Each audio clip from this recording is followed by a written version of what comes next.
golongan urang teu dibere hidayah di dunia nya, di akhirat tanya cilaka. Maneh ge sarua da kukuring teh diajak-ajak teh kana kacilakaan waktu di dunia teh. Ya wayana ayeuna waktu cilakana ayeuna.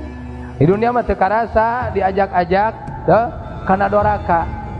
Urang jeung babaturan babarengan dina doraka. Teu ayeuna mah teu ngarasa cilaka urang teh malahan mangeunah. Resep ulin jeung babaturan teh. Babarengan dina doraka kumaha? Ngeunah. Tuh, ayeuna apel babarengan. Ulin babarengan, mabok babarengan. Ari gapleh bisa sorangan teu? Teu bisa. Kumaha babarengan, bari babarakatakan, bari cikopi, bari udur. Aduh ngeunah eta, gapleh. Tuh. Bosen gapleh ganti ku kramol. Tuh, babarengan. Kan ngeunah teh teh.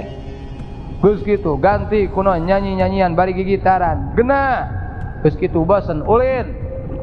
Ka mana? Ka gunung, ka mana? Ka laut, ka mana? Ka kebon. Oh. Genah euy keur di dunia mah. Tapi di akhirat kumaha tah silih salah kencing tulungan aing. Maneh cenah waktu di dunia mah bela ka urang teh bela. Da aing nu pangloba duitna, cing belaan urang. Hampura teu bisa. Allahu Rabbi.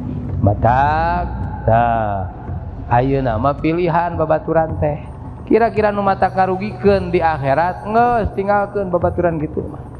Da, lamun bisa ajakan ku urang. Dirarapih ku urang babaturan nu teu ecereug teh. Aya pek teu bisa dirarapi kumaha? Jauhan.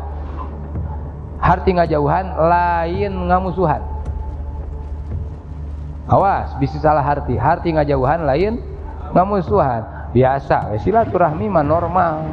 Ngan pedah urangna jaga jarak. Kan ayeuna mah usum pan demi koro kudu make jaga jarak. Tah jaga jarak mah jeung nu kitu. Allah